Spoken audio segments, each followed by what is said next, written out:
Bismillahirrahmanirrahim. Assalamualaikum warahmatullahi wabarakatuh.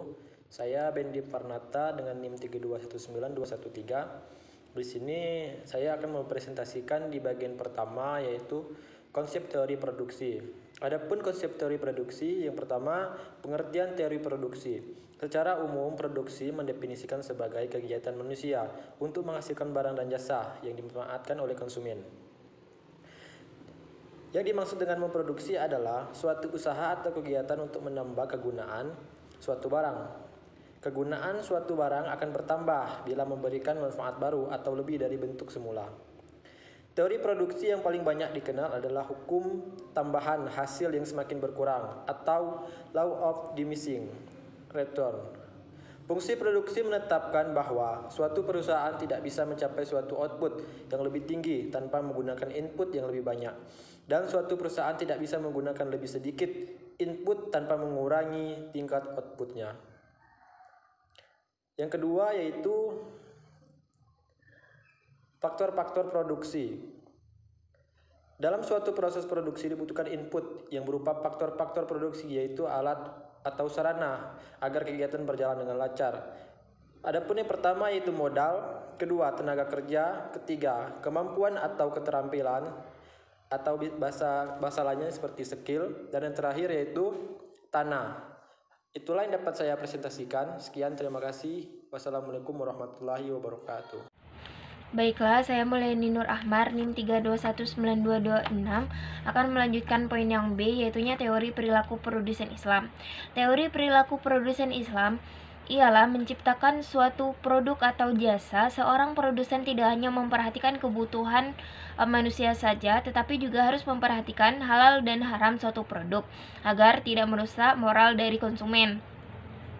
Dalam Islam, sangatlah mendorong seorang produsen untuk tidak hanya meningkatkan kualitas dan kesejahteraan di dunia saja, tetapi juga akhlak sebagai pelaku usaha dalam menciptakan kebahagiaan di akhirat.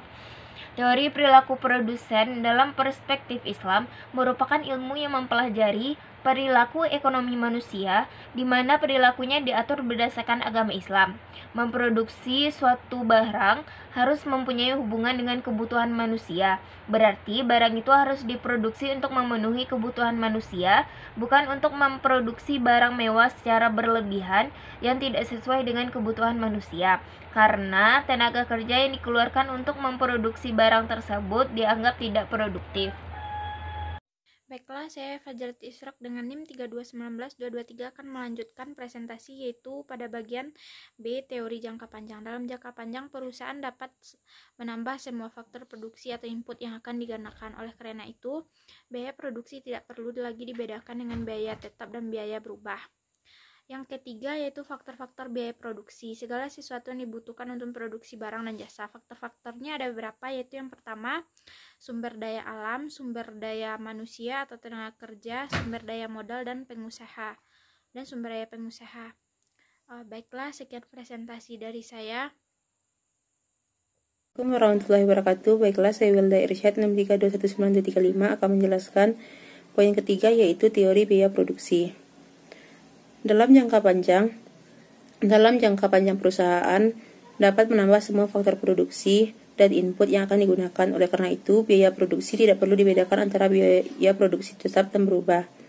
Faktor-faktor biaya produksi yang pertama yaitu sumber daya alam, sumber daya manusia, sumber daya modal, dan sumber daya perusahaan. Sekian dari saya. Assalamualaikum warahmatullahi wabarakatuh. Saya akan melanjutkan presentasi yang bagian D, yaitu efisiensi produksi dan skala ekonomi.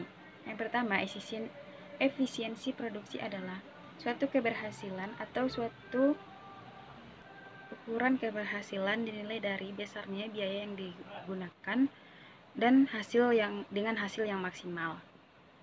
Kemudian adalah skala ekonomi. Skala ekonomi adalah fenomena turunnya biaya produksi dan dengan meningkatnya hasil produksi. Suatu produksi dikatakan dengan skala ekonomi adalah jika suatu perusahaan bisa mengecilkan biayanya akan tetapi dapat memaksimumkan pendapatannya.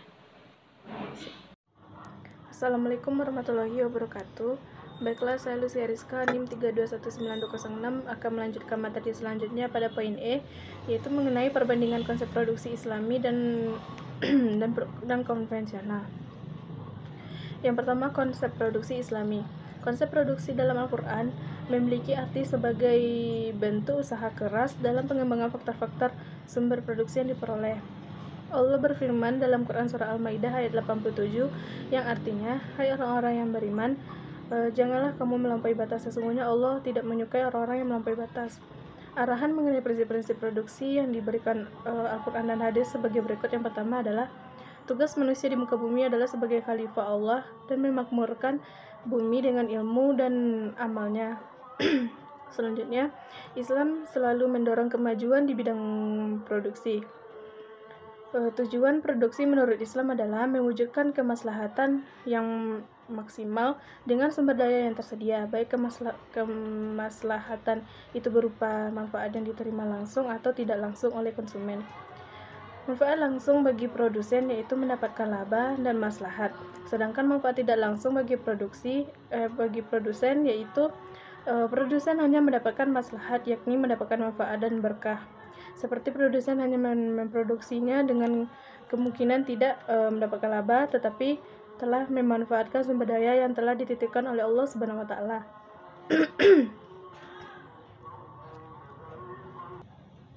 Kegiatan produksi dalam perspektif Islam adalah terkait dengan manusia dan eksistensinya dalam aktivitas ekonomi. Produksi merupakan kegiatan yang menciptakan kekayaan dengan memanfaatkan sumber alam oleh manusia. Berproduksi lazim diartikan menciptakan nilai barang dan menambah nilai terhadap satu produk. Barang dan jasa yang diproduksi itu haruslah hanya yang diperbolehkan dan menguntungkan, yakni halal dan baik menurut Islam.